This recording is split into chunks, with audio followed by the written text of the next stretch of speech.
So welcome to the second part of my what happened so far sort of video. So we talked about anatomy. I talked about anatomy, and you were kind enough to listen. So I draw a line that represents the height of the character, and I divide it into 3 equal parts. And if it's a male character, then the shoulders are going to be the widest part of the body. So I can draw a triangle, and 2/3 down it, I'm going to draw the hips, I guess. And the pelvis is our first point here. The thighs come out from this height, and this part we're going to make them, the legs, close tightly. And again, in the joints, the joints are the part where the limbs will be the thinnest, look thinnest. Okay, so muscles will flare from usually after the joint. And the legs we're going to draw like this. To make the shoulder muscles, which kind of look like a circle, it's like a ball of muscles in the middle of the body line, touching the top line, and the hands reach the middle of the thigh. And here I can play with the thickness of the arm according to whatever fits my character. I can give him like thick arms.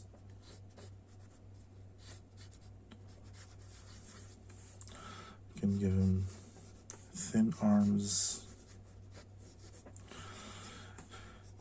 The arm, I just drew a line that reaches the mid of the thigh because that's the length of the arm when it's touching the body. And it's straight down and touching the body. And in the middle of that line, I made the elbow. The head is above. Now it's easy to, I don't know, make it too small here or very, very big. That's okay. First of all, very easily corrected. And soon enough, you'll get the hang of it. Neck and shoulder blades, I guess. I'm not sure how it's called in English. We do have 2 bones here, and that's pretty much it. I'm just gonna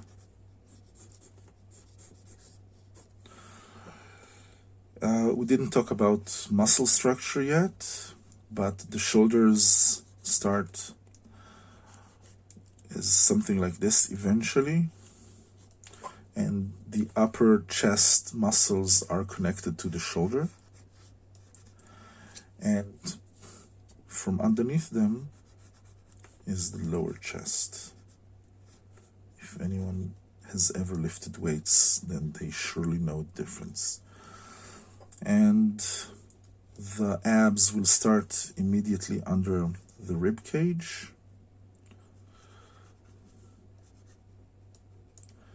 And if he's like very muscular, then you probably have a wider back. Okay, so that's like our basic human. If we draw a female, then the widest part will be the pelvis. So this is 1/3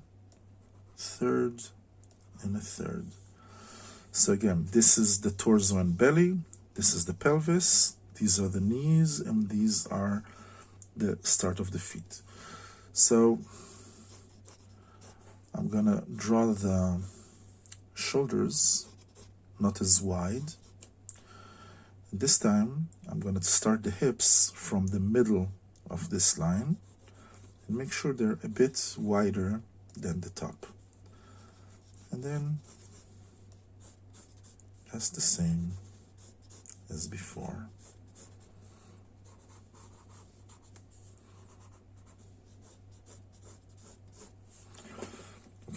and the head. The shoulder blades are going to be again narrower, and the shoulder muscles a bit smaller. Now I can definitely make a muscular female body by making these bigger, and she'll have like thicker arms. But for our purpose, for this one at least, I'm going to make it like this. And again, the shoulders and the upper chest muscles and the breasts hang from these muscles, and it's usually, obviously, size varies and shape varies and everything. I'm just trying to make it as simple to you as I can. Okay, so something like this. There are some mistakes here and there, but that's the main gist of it. Now, when we move these characters, we need to remember the pivot points, okay? So the arm will move around this pivot, and the leg around this pivot, I guess. The spine is very, very limber, so it doesn't have a pivot really. I mean, the base of the spine can be, and there's a pivot here and a pivot here for where everything rotates. Okay, so if I draw this from the side,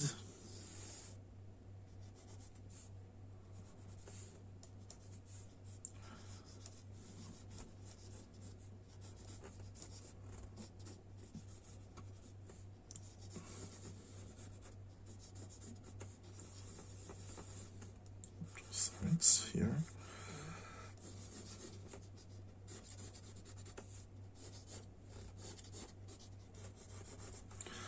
Okay, so in the knee, the joint goes this way, not this way. I mean, you can't really bend the knee up here. You can bend it up here. And this thing goes forwards and backwards. The arm.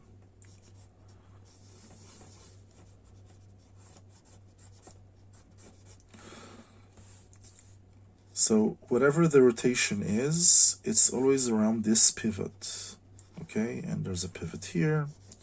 Think of it as a marionette, okay? As long as the movement is not in perspective, then it's very, very easy to see where each body part takes you. Only thing to remember is when you take your hand up, then the muscles of the shoulder go up as well. So if someone is like, this is the pivot, so all the muscles go here, and the arm goes like this. Okay, something like that. It's a bit too long. I think it's supposed to be this. I make mistakes too.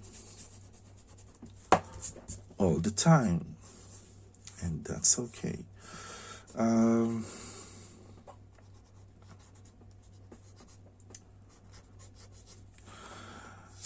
Okay, so this is like the basics of the body in motion. However, when we try to do dynamic poses, then this is a whole new ball game, because you can't use the thirds anymore. You need to be aware of them, and you need to practice your cylinders. This is the basic, this shape, for every part of the body. This is like a torso, and this is like a pelvis, and this will be the thigh. So it's all cylinders, okay? Sort of like, and this is also a cylinder. So, and I'll keep the ball here. As soon as you're able to draw cylinders in perspective, like in a 3D space, rotate them and draw them whichever way you want, then you're ready for anatomy in 3D, or in perspective, I guess, again, or in action, in actual action. Because what I usually do, and this has taken some practice, I do an action line, and on it I draw the main part. So here's the torso. I usually even do an ellipses. That's the next stage. And then I add where the joints are, and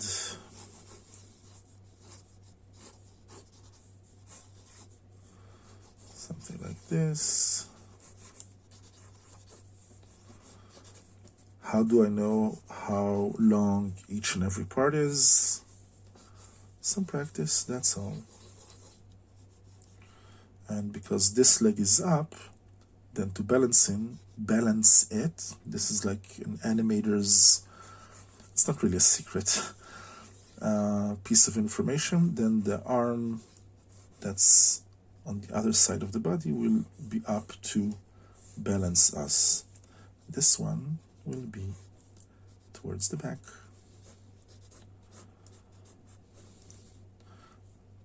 So regardless of the motion we're trying to draw, and this point is something like this, then I'll just start with a line and draw the shapes on it. And as soon as I have even these two, like the torso, belly, and pelvis, then everything else becomes just easier. Okay, so I know the leg will be approximately this length, and each part of the leg is, I mean, the thigh is the same length as the shin. So I can draw it like this. But this part, the thigh will be facing towards us, and the shin will going backwards. So how did I know how to draw it? Simple, because he stands on the ground, so it needs to end at the same height. So if this goes towards us, then it's simple to deduct that this part will just reach the ground. And if I draw cylinders, then this cylinder is facing us. This one is facing away from us. This one is, you see it from the side, this one as well. And let's make like a werewolf howl, okay? So it's something like this. The head is to the back, and here are the shoulders. And I'm trying to imagine, usually I use reference for this, but let's see. It's going to be a very dramatic pose. One hand is going to be like this,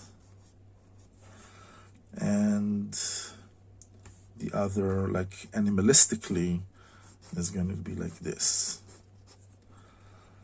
And again, this is me like very quickly deducting what's the length.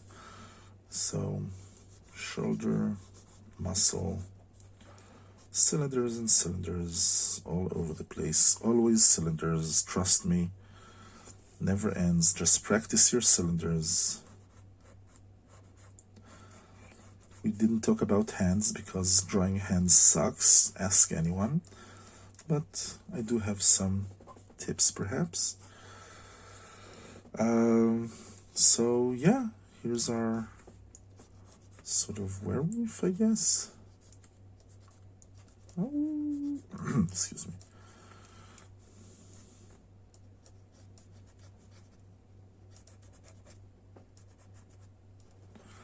something like this, and a tail, of course. Next thing, I would like to talk to you about using the shapes we talked about earlier in anatomy in order to actually accentuate characters. So if I still go with the line and we have this thing, and I want to draw a triangle that's this big, then I'm going to draw the legs further apart. Then I'm going to have someone who's very powerful physically, and the fact that it's so exaggerated probably means he's not so good, because when we go for hero characters, one of the most important things is we want the player or the reader or whomever's looking at them to see themselves in them. So characters like this that are very, I'm going to draw longer arms, are way too muscled and exaggerated in order to be considered good.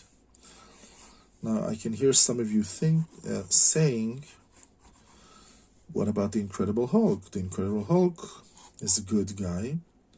Well, now he is, but originally he wasn't. The Incredible Hulk was the villain of his own story when it was conceived. The hero was Bruce Banner, who was fighting to get rid of the Hulk and dealing with the consequences of being the Hulk. So the Hulk is not a good example. And of course, I know that most superheroes are very muscular, but not like this. And the longer arms obviously making him a bit less of a human, so, or more, I don't know, depends on how you look at it. So here we go. That's one. Now, if I draw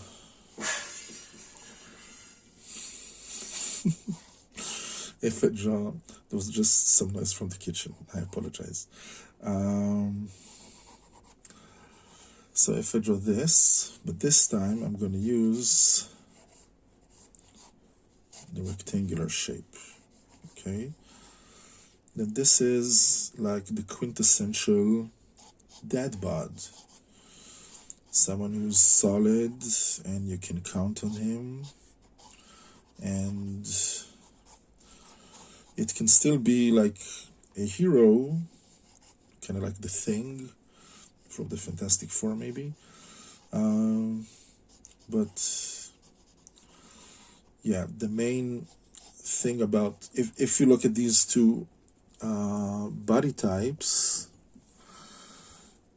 standing next to each other, then the one to the right screams physically powerful, and the one to the left screams, well, not screams, quietly whispers, solid, stable, safe, perhaps, someone who will take care of you. Or I don't know, it's easier to believe that this character will not let anything bad happen to you than this character, even though this character might be more capable of protecting you. He looks a bit too, I don't know, there's a hint of violence in him, and that's the triangle speaking. Okay, this one is like a wall. He'll stop anything bad that's coming at you, and that's the power of the rectangle. And if we're using round shapes,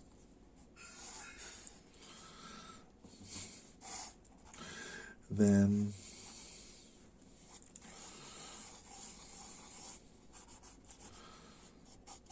we'll have someone who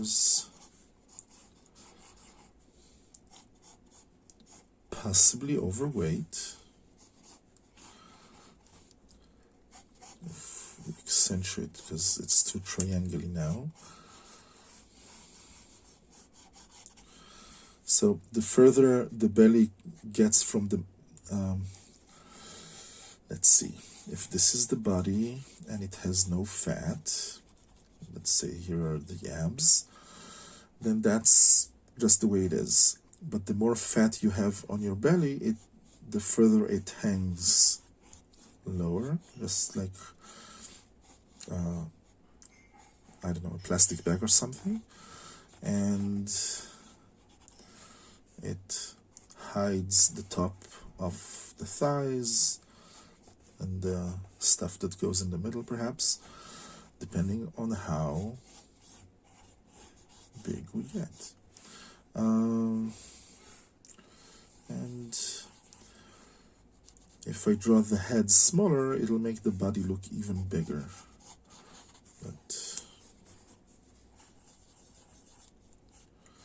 and it'll be harder for the arm if we keep it close to the body. Then they'll even go a bit to the side because the body is wider, even though they're like hung against the body. Okay, so here are the shapes when coming with the bodies. Let's see them in motion. So let's do something a bit, I don't know, perhaps a bit advanced. This is going to be like lunging with an axe or something. So axe lungers usually will have this kind of body type.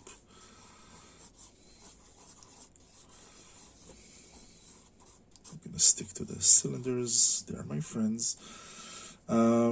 This leg will go with the action line. This one will be up, and this arm goes over here and holds something. This one here.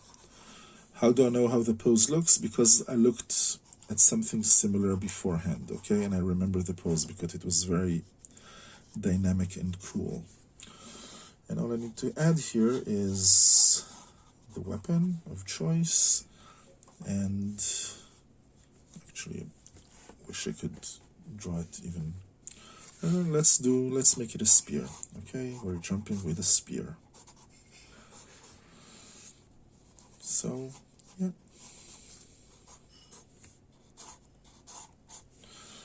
And all we have to add now are like details. Maybe there's something here to accentuate the movement. Maybe there's some shoulder armor. Maybe there's a horned helmet. Some armor segmented to allow better movement.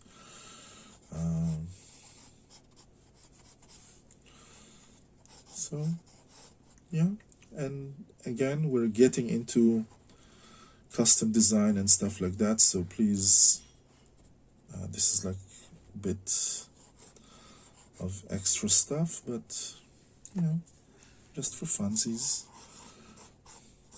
to show you how it all works together. Okay, so everything I taught you, from the cuteness to the sharpness of danger and the reliability of rectangles and everything, it will always come back. You're not, it's not just beginners things, it's the basics. It's the, how do you say, the root of all design. If you look at some early designs for most of the Disney movies, they kind of break down the characters into shapes.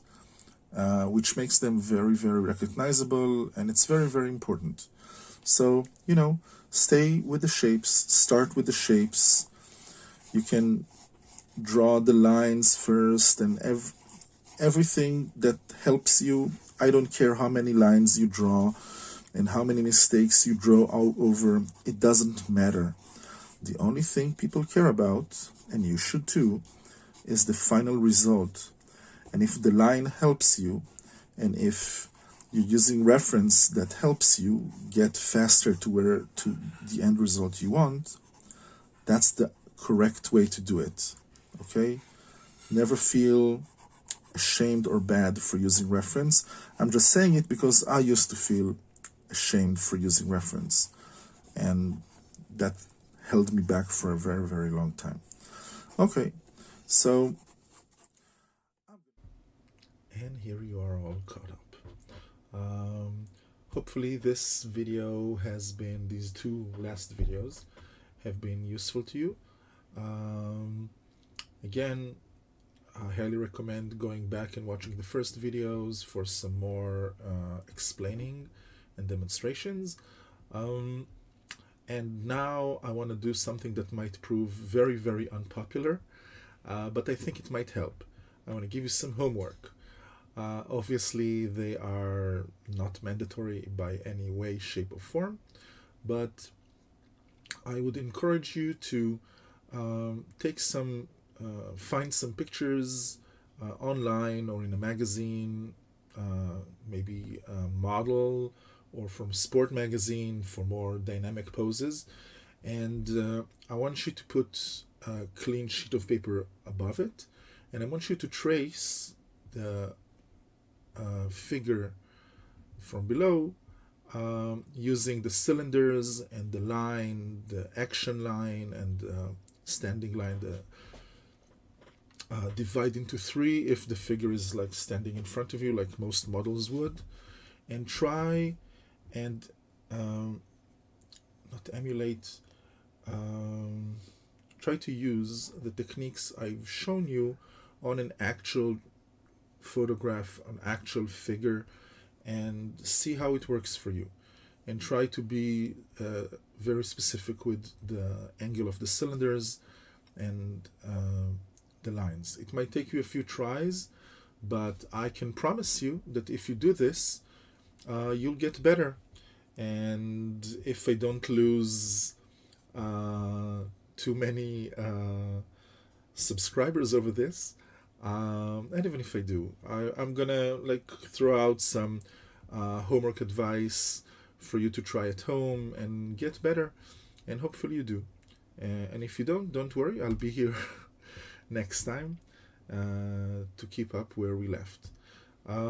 Next time we're gonna start delving into creature and monster design. We're gonna start with something cute. I think I already spoke about this. We're going to start with Pokemon design just to get things going. It's going to be fun. I love creature design. So I'll see you really, really soon.